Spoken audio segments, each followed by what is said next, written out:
Doctor सौ पुष्पलता शरदराव सप्रे यांना मानद डॉक्टरेट पदवी प्राप्त।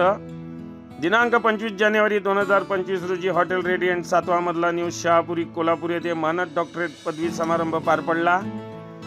यामध्ये यवतमाळच्या सौ पुष्पलताताई शरदराव सप्रे बेटी बचाओ बेटी पढाओच्या संयोजिका यवतमाळ जिल्हा व संघर्ष दीप प्रतिष्ठान महाराष्ट्र राज्य यांच्या अध्यक्षा तसेच पुष्पांजली समाज विकास संस्थेच्या अध्यक्षा यांना त्यांच्या सामाजिक कार्याची दखल घेऊन मानद डॉक्टरेट पदवी बहाल करण्यात आली। या कार्यक्रमाला प्रमुख पाहुणे म्हणून श्री समीर मोहिते कर्नल साहेब, डॉक्टर प्रतीक मुनगेकर, श्री संजय मोहिते गुरुजी, चित्रपट फेम अभिनेता सौ यामिनी वागाडे मेश्राम, PSI डॉक्टर मेडी तामगावकर, अशोक सूर्यवंशी, चित्रपट अभिनेते निर्माते दिग्दर्शक इत्यादींच्या प्रमुख उपस्थितीत हा डॉक्टरेट पदवीधर सोहळा संपन्न झाला। पुष्पलताताई सप्रे यांची सामाजिक आणि आध्यात्मिक कामांमध्ये जनतेची सेवा हीच ईश्वर सेवा समजून सातत्याने त्यांचे 1997 पासून सामाजिक कार्य अविरत सुरू आहे।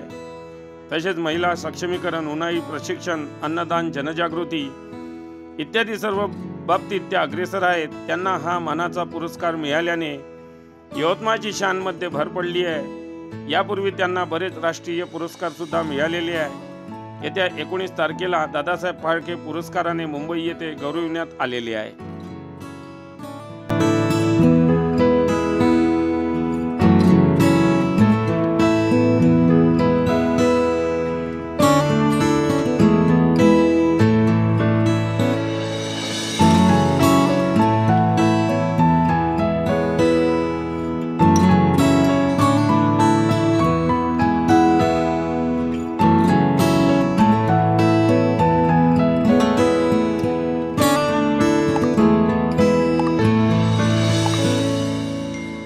बातम्यांशी अपडेट राहण्याकरिता आजच आमच्या चॅनलला सबस्क्राइब करा आणि बेल आयकॉनवर क्लिक करा।